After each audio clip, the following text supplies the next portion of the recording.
So, hello everyone, welcome. I'm so happy to be here. I do miss doing these daily, but I've moved them to once a week at around 1 o'clock every Sunday. However, I am taking a few weeks off, so you won't see me for a few weeks. I'm just going to take some time to do some reflection, some writing, finishing up my next book on the awakened woman. So I need some time to do that. But I'm so happy to be with you all. Tell me where you're signing in from. And I will be back in a few weeks and back here on Sundays. Whenever you see me again, that's when I'll start again. So, hi guys. I see you signing in from all over the world. So happy to be here. From Victoria, Canada, from India. Hello guys. Michelle from London. So, as we know, it's been an incredible time span, incredible historical moment in time, and we are reeling from the effects of it. It's not over. If anything, things seem to be in flux and in constant motion, leaving us a bit breathless, a bit heartachy, and overwhelmed. This is happening at an unprecedented level, depth, and I think as humans, we are trying to make sense of it, each in our own way to our unique capacities. We begin to see that, wow, while we're all human, we have very different ways of handling trauma. Very different ways of handling diversity, tolerance, empathy, stress. And you begin to realize, I hope, that, wow, people are at really different levels of consciousness. At least that's what's happening in my life. I'm beginning to see more clearly what level of consciousness people are at and what kind of coping they have. And while at times I get frustrated, I also have learned that the only remedy right now is an awakened heart. So what does that mean? In 2017, I did a year-long course, 52 weeks, called The Awakened Heart. And the reason I did it is because in 2016, I realized that the heart can't just be a heart that feels or a heart that cares. It needs to awaken. And an awakened heart is more than just feeling and caring. An awakened heart is the integration of wisdom from the mind, feeling from the heart, but also a psychological attunement. It is the amalgamation of the psychological, the intellectual, and the emotional. That's the awakened heart. And unfortunately, because of the education system we have, and because of the world we live in, the intellect is honed, and even our feelings are sometimes developed, but the psychological development, the spiritual attunement, which comes from all three, the intellectual, the emotional, and the psychological, all three together make the spiritual. That is lacking. And that's why we are constantly in turmoil in the world. We have to develop these parts of ourselves, but our education system doesn't do that. Wisdom is something that is not taught. We're taught the intellect, which is collection of data. We are taught feel your feelings or hide from your feelings, but we're not taught the amalgam of all. And the amalgam of all is the spiritual transcendent level. So I often talk about there's the material level of existence, which is data collection. You know, you learn your calculus, you learn your tables, you learn how to get ready in the morning, you learn to pay your bills, you learn to have relationships. And then after that is the psychological. After the psychological, which has the emotional part in it, but also it's the healing element, you begin to heal. Then you go to another part, which is spiritual. You begin to understand our interconnectedness. And then one more level above that, the transcendent. The transcendent is you begin to understand that we are part of this cosmos. We are in oneness consciousness. We are actually beyond the self itself. We are energy beyond the self. And I teach all this in my signature course called The Awakened Heart. So the awakened heart is way beyond the faculty that we're currently having right now. The world doesn't have an awakened heart. The world has feelings sometimes. The world has sometimes wisdom, sometimes some data, sometimes some psychology, but it's not integrated. It's not integrated. You know, I was having a discussion last night with some friends that a person can be very caring, but the moment you attack their belief systems, they'll spit on you. That same person. And what I'm speaking to is this: there's no integration within us of what we really are meant to do as human beings. And I think this COVID and the Black Lives Matter has unnerved us. And what is the solution? The solution is for us to go on a quest, to go on a serious inner quest, to discover our spiritual self, our wisdom, our heart, and integrate the two. And when you have wisdom with compassion, you have an awakened heart. Compassion is more than feeling. Compassion is a wholeness from within that is waiting and willing to see the wholeness within you. We are not whole within. W-H-O-L-E. We are H-O-L-E. Wholes. We're not W-H-O-L-E. So we don't have compassion. We feel for ourselves. And we feel for the other when they think like us. That we do. But we don't have compassion. Compassion is a higher level of feeling. Higher level of caring. It is healing that comes with psychological work where you heal your inner wounds. It's a lot of work. We have a lot of mind. Very smart. Oh, such smart people. You know, I bet you Hitler was damn smart. I bet you the President of the United States has a lot of intellect. Some intellect, at least. You know, not entirely dumb. But being smart doesn't mean you're wise. Being smart doesn't mean you're wise. Wisdom is something else. It's to understand the interconnectedness of us all, to understand the diversity and the celebration of that, to understand that we are to transcend our ego. It's so many things. That's why it took 52 hours to teach this course called The Awakened Heart. But I'm just giving you a glimpse of what is missing, but not to leave you with a sense of panic, like how am I ever going to have an awakened heart? I'll also tell you the solution is to go take a quest, like either mine or with other teachers, but I can't give you all the answers right now. However, I'm just outlining what the problem is in this world, that people are not at the same level of consciousness. When you're not at the same level of healing, you're going to have a lot of acting out.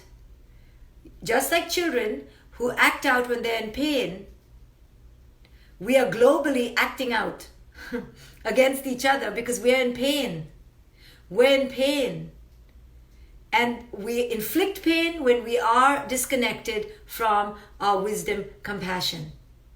We inflict pain when we're not integrated in our consciousness, when our hearts are not awakened. We are selfish. We're egoic. We're self-preserving. And therefore we're complacent and a little bit lazy. As long as we're okay, who cares? And this time, 2020, is awakening us like nothing ever before. It's put a bomb under our asses, so to speak. It's just lit us up. But the question is whether we will take that flight, whether we will take flight and elevate. That's the question. What are we going to do with all this trauma we've gone through in 2020? What are we going to do with all that we are exposed to in 2020? where are we going to take it? It's not enough to cry. It's not enough to feel bad.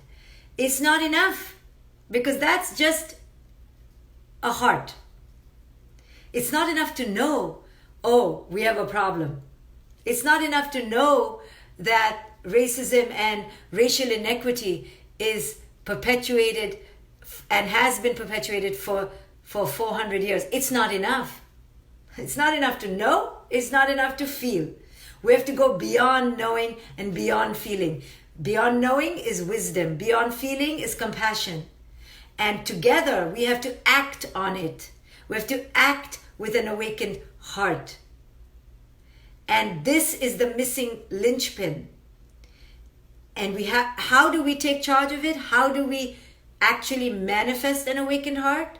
Only when we have healed from inside. Only when we've understood that our mind, full of data, is toxic data, is data that is misguided, full of misbeliefs, full of delusions. It is data that keeps us separate from each other. We have to understand that our heart, although we care, really only cares about its own ego, about its own self. Why? Because it hasn't healed from its own childhood legacies. So on the mental level, our belief systems are toxic. They're full of isms. Racism, sexism, ageism, colorism, wealthism, I don't know what that ism is called, beauty, money, status, belonging, egoism. Those are belief systems that we need to crush in our mental framework if we are to move forward. I just watched a Vice documentary on the neo-Nazi movement, and they call themselves National Socialist Movement because they don't like to be called neo-Nazis, even though they have the flag, and they burn swastikas and they burn this and they burn that, but they're not. And what we saw, or what I saw, was a human being, were human beings who were just completely deluded. Their conditioning was full of garbage, litter, clutter, because their mental diet from childhood was hatred, separation. You are good, they are bad. You are amazing, they are bad. Your religion, not their religion. I think most people who grow up in religions in some sort of way get some version of some mental diet of us against them. They are extreme. They're called fundamentalists. We look at them as if they're crazy. But we shouldn't look at them as if they're crazy. We should ask, what version of them lies in my head? What version of them lies in me? Sure, they're extreme, but don't poo-poo people because they're extreme, because the diluted version of them lies in us. I've told people before, when there was a spate of bombings in Mumbai, India, and Fareed Zakaria did a talk, an interview with one of the bombers, and I was all ready to hate the bomber and be so vehemently righteous and upset with the bomber. But when they showed the bomber, he was this little boy. He was so simple and ignorant. And he didn't even know what he did. He was just told what to do, and he was a good boy who just listened to the beat of his commander. And I realized, what am I hating the boy for? The boy is the afflicted. The boy is the diseased. That's not the problem. The problem is the affliction, the poison that we feed, the conditioning that we put in, the tablespoon of the toxin that we feed them with when they're infants. It's not the infant's fault. So don't blame the end result of that. Blame the core, the cause. You have to go to the cause. And the cause is deluded belief systems that encourage separation. And that's not just in him, that's in all of us.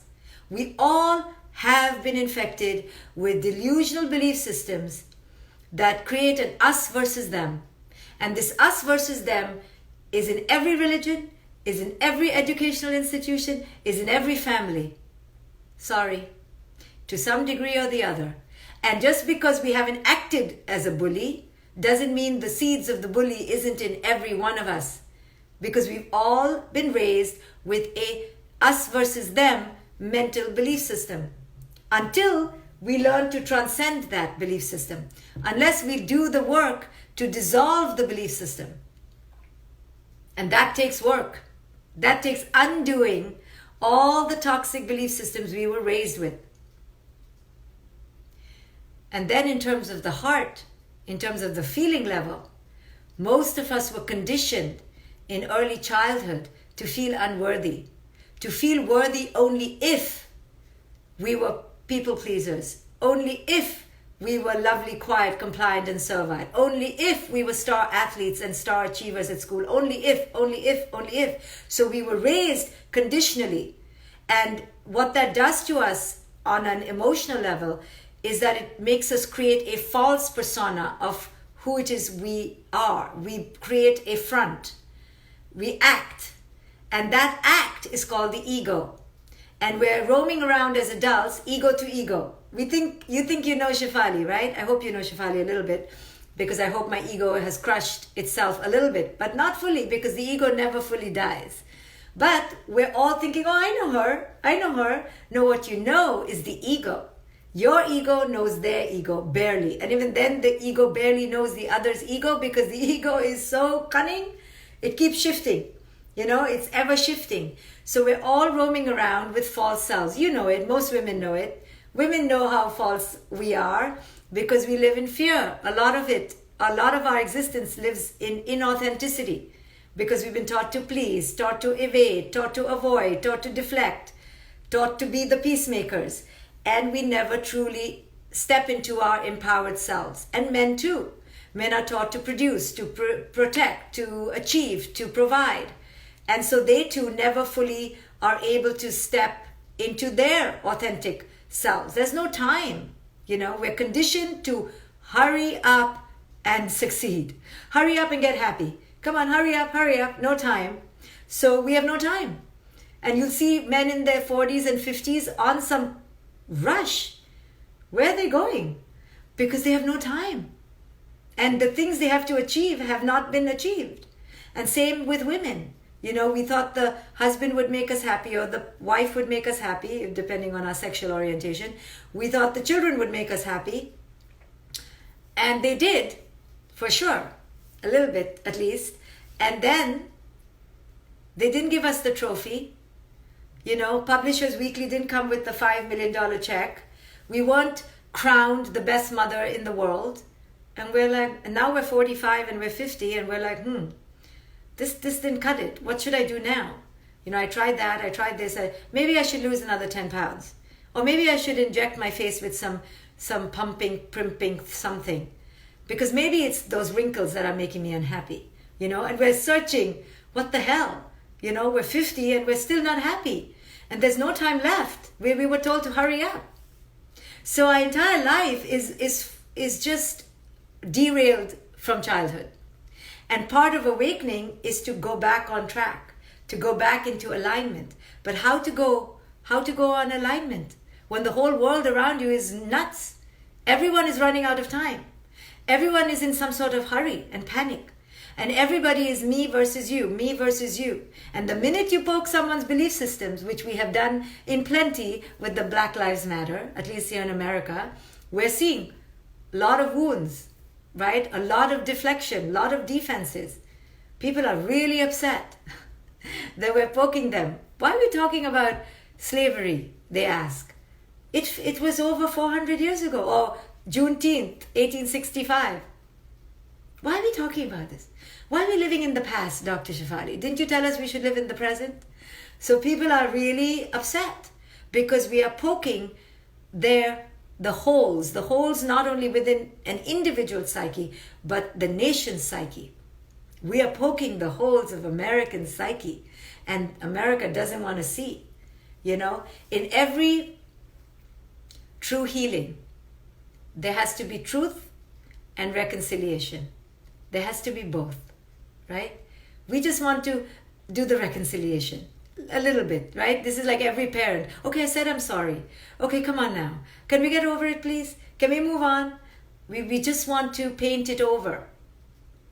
But to confront the truth, no one wants to confront the truth. No one wants to confront the truth.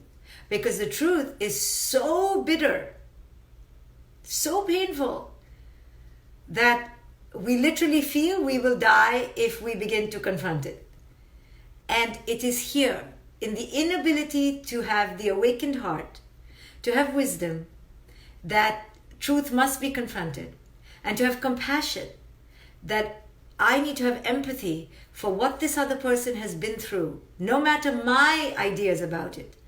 It is only then that we can confront pain and truth and begin healing. So the only remedy on the individual level to the macro is an awakened heart. This should be the syllabus for schools. Forget geometry, forget geography, all that should be shoved into 2 hours. But 6 hours of the day should be awaken the child's heart, correct their faulty belief systems, and heal their psychological baggage. And when the two are integrated, you have a civilized, so-called civilized society. Civilized means to be civil. What does it mean to be civil? We're not even civil to each other. We cannot even hold space for our children's pain, leave alone our spouse's pain or our friend's pain or our nation's pain. So we think we're civilized, because we have washing machines and dishwashers. But to be civilized has nothing to do with gadgets and machines. To be civilized is to be civil from the inside. But that takes work. It takes truly saying to yourself, I am going to not die until I work on this. I work on these belief systems that are toxic. The belief systems that my religion is better than your religion. My belief system that my God is different than your God. My belief system that I need to be beautiful and look like this. My belief system that I need to be rich. My belief system that I am something. I am. And until I can break these belief systems to understand that it is only through service, only through helping each other, only through connecting with each other that we are truly civilized, I cannot stop. I must do this work. And then from within to realize that my parents, because they were unconscious, gave me a legacy of inauthenticity. And in order to survive, I adapted through inauthentic, egoic personas. I wore the clown hat. I wore the people-pleasing hat. I wore the superachiever hat. I wore the needy hat. I wore the savior hat. Whatever you want me to be, I'll be. We kept wearing these hats because we wanted to buy love. Because we were raised by parents who were told that trust is not just given, it's earned. So they made us earn it. They made us earn their approval, earn their validation, earn their love. And because we're such good children, we entered into this big bag of tricks and came out a different trick every time. Surprise, I'm this. Look, do you love me now? Or you don't? Okay, then we dove back into the bag of tricks and came up with another trick. And our whole life is one big freaking turnaround of tricks. Ego to ego, persona to persona, disguise to disguise. And when will we begin to seek the truth? That I'm a human, I'm sovereign. You're a human, you're sovereign. And the only thing between us is our mental belief systems and my pain. And if I can heal my pain and I can clear and dissolve my belief systems, I can finally see you. I can see you. You put two people together, their tendency will be to be altruistic, will be to be cooperative, until they begin to talk to each other and begin to compare notes and begin to realize one is a Muslim, one is a Jew, one is a black, one is a white, one is a Hindu, one is a Muslim. Until then, they will most likely cooperate. But the minute they open their mouth and they begin to talk about their ideas about the world and their ideas and belief systems, that's it. Now there's separation. If people were just mute and had to survive in the jungle, they would find a way to interconnect and survive. It's our mind, our mouth, our chatter, our belief systems that immediately create separation. There's actually no separation between us. Actually, there's no such thing called race. But we have made it because we're delusional. So somebody thought they were superior. Somebody made the others inferior. And there started the story. Once upon a time. There is no once upon a time. Time is always in the now, and it's always just here. And it's never ever a story. It's just always being told, narrated, lived, now, done. Next, now, done. But we've created stories and fabrics and fairy tales. And we never take care of the now. The now is so simple. It's just all of us in this cesspool called life surviving. No different than the dragonfly, no different than the bumblebee, no different than the sloth, no different. But we've decided we're different because our mind has decided we're so special. And the minute we think we're special, we must create someone else not special. And this is how the world turns. And this is why we are in this mess today, because we truly are deluded. We are a deluded species living with beautiful nature and screwing it up. Why? Because we're deluded. Nature's good. Nature flows. Nature's interdependent. Nature knows. But it's our egos, our delusions, our cluttered minds and our broken hearts that is causing wreckage. Wreckage in the name of God, in the name of love, in the name of what? How does this racial inequity come to be? How? How does slavery even come to be? What does it take for one race to think that another race is dehuman, is animal-like? Not that we are not animal, but they're not to be treated as human. Even worse than an animal. What does it take? Think about it. What does it take for a mind to inflict that much pain? It must be a mind that is severely under the influence. A mind that has been captured. Totally not even thinking. It's a mind fully submerged in poison. Now you can't blame that mind necessarily, because they didn't ask for the poison. The poison was put in them. And so it continues on and on. But let us not forget the truth that that mind that went and took the slaves and put them in the bottom of the ship, that's just one carnage that's occurred in civilization. We've had many carnages, but that's one. And that's the one that matters today. The mind that it took was a severely deluded mind. Intoxicated, toxic. And until we understand that that is the truth, and that needs to be exterminated, head on, continuously, it still is here today, then we cannot move forward. If we pretend that that mind doesn't exist, and that the effects of that mind don't exist, we cannot move on. The truth is hard to see. But when each one of us awakens our heart and understands there's no moving forward till there's truth, there's no reconciliation without truth, we will not move forward. So we may have better flying cars and self-driving this and robots that we can now get married to. Who knows? We can have all of that. But the pain of our delusions and our toxic ways of being will continue. So 2020 is the year of awakening. It's the year to cancel. Don't cancel 2020. 2020 is canceling out all our toxic cultures, all our toxic belief systems, all our toxic ways of thinking, which you and I are both part of in micro and macro ways. So this is the work.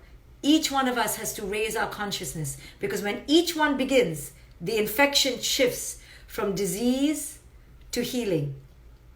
So we have to boost ourselves, and we have to spread that healing in the face of very clear biological and psychological infection. Okay guys, thank you for listening. I will be taking 2 weeks off, if not more. I don't know the future, but you'll see me when you see me, because self-care is so important, and I need some self-care, and so do you. All of you do. All of us need to rejuvenate and rebirth in their own way, but this is my way of taking some time off, and I will be back when you see me. Bye guys, thank you for listening. Bye, guys.